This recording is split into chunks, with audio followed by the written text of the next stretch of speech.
আসসালামু আলাইকুম রহমতুল্লাহি বরকাতুহ। প্যালেস্টাইন সলিডারিটি মুভমেন্ট বাংলাদেশের আয়োজনে ফিলিস্তিনের গাজায় সংগঠিত শতাব্দীর বর্বরচিত গণহত্যার প্রতিবাদে মার্চ ফর গাজা শিরোনামে এক বিশাল বিক্ষোভ সমাবেশ ও গণজমায়েতের আয়োজন করা হয়েছে। আগামী 12 এপ্রিল রোজ শনিবার শাহবাগ থেকে শুরু হয়ে মানিক মিয়া অ্যাভিনিউতে যেয়ে এই মার্চটি শেষ হবে। ইনশাআল্লাহ তাআলা আমি নিজে সশরীরে এই বিক্ষোভ সমাবেশে উপস্থিত থাকব এবং আপনারাও দলে দলে যোগদান করুন। মানবতার পক্ষে, ন্যায়ের পক্ষে, গাজাবাসীদের সমর্থনে দল, মত, জাতি, বর্ণ, পেশা নির্বিশেষে সবাইকে এই প্রোটেস্টে অংশগ্রহণের জন্য আমি উদাত্ত আহ্বান জানাচ্ছি। আসসালামু আলাইকুম রহমতুল্লাহ বরাকাত। আসছে 12 এপ্রিল শনিবার বিকাল 3টায় শাহবাগ থেকে মানিক মিয়া অ্যাভিনিউ পর্যন্ত অনুষ্ঠিত হতে যাচ্ছে ঐতিহাসিক মুভমেন্ট মার্চ ফর গাজা। এই বিক্ষোভটি আয়োজন করছে ফিলিস্তিন সলিডারিটি মুভমেন্ট বাংলাদেশ। ইনশাআল্লাহ বিক্ষোভে আমি সামিল থাকব।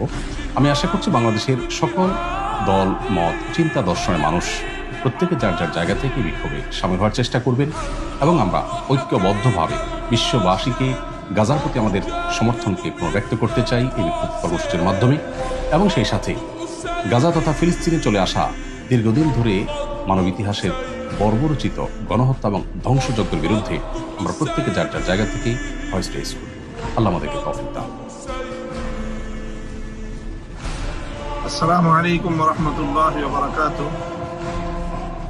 দীর্ঘ দশকের পর দশক জুড়ে মজলুম রাষ্ট্র ফিলিস্তিনের গাজা উপত্যকা সহ ফিলিস্তিনবাসীদের উপর বর্বর ইসরায়েলের গণহত্যা পরিচালিত হয়ে আসছে। সাম্প্রতিক গত 1.5 বছর ধরে সেই গণহত্যা এবং তার সেই বর্বরতা অতীতের সকল সীমা অতিক্রম করেছে। সারা পৃথিবীর শান্তিকামী মানুষ ইসরায়েলি বর্বরতার বিরুদ্ধে গর্জে উঠেছে। বাংলাদেশ থেকে আমরা দলমত নির্বিশেষে সকলে একযোগে ইসরায়েলের এই বর্বরতার বিরুদ্ধে গাজাবাসীর এবং ফিলিস্তিনের মুক্তির লক্ষ্যে আমরা একটি জোরালো আওয়াজ তুলতে চাই। প্যালেস্টাইন সলিডারিটি মুভমেন্টের পক্ষ থেকে আগামী 12 এপ্রিল শনিবার বিকেল 3টায় শাহবাগ থেকে মানিক মিয়া অ্যাভিনিউ পর্যন্ত এক সর্বদলীয় মানবতার বিশাল প্রতিবাদী বিক্ষোভ মিছিল অনুষ্ঠিত হবে। সেই মিছিলে আমি অংশগ্রহণ করব। আপনাদের সকলকে সেই মিছিলে অংশগ্রহণ করে ফিলিস্তিনি মুক্তির আন্দোলনকে সমর্থন এবং সংহতি জানানোর উদাত্ত আহ্বান জানাচ্ছি।